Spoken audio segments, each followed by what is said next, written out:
خوراक का हमारे मुंह में जाना, जिस्म में हजम होकर तवानाई फराहम करना और जिस्म से बाहर निकल जाना, ये बहुत खूबसूरत निज़ाम है।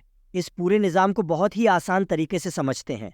डाइजेशन यानी हाजमे का अमल इस वक्त शुरू होता है जब हम कोई भी खुराक मुंह में डालते हैं और इसे चबाना शुरू करते हैं।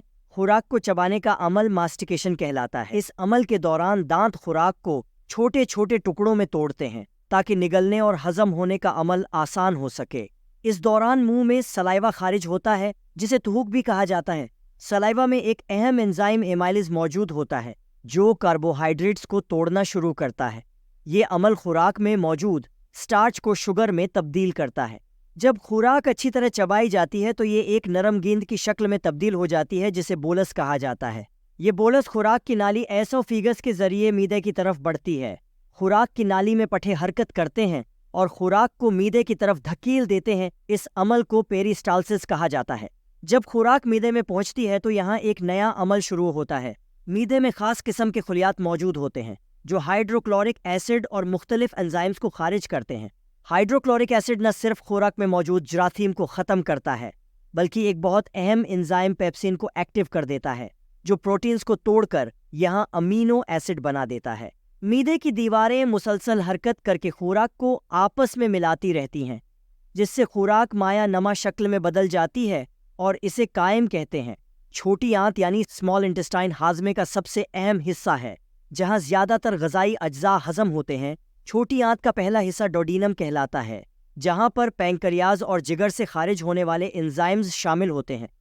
पैंक्रियाज मुख्तलिफ एंजाइम्स पैदा करता है जो कार्बोहाइड्रेट्स, प्रोटीन और चर्बी को मज़ीद छोटे मालिक्यूल्स में तोड़ते हैं।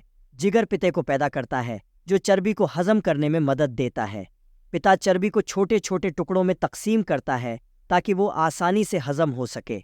छोटी आंत में एंजाइम्स की मदद से कार्बोहाइड्रेट्स ग्लूकोज में तब्दील हो जाते हैं, प्रोटीन अमीनो एसिड्स में और चर्बी फैटी एसिड्स में और ग्लिसरॉल में तकसीम हो जाती है।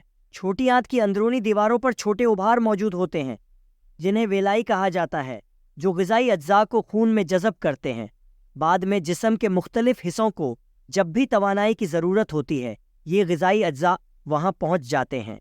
जो भी मवाद छोटी आंत से बच जाता है वहाँ जज़ब नहीं होता, वो सफ़र करता हुआ बड़ी आंत यानी लार्ज इंटेस्टाइन में पहुँच जाता है।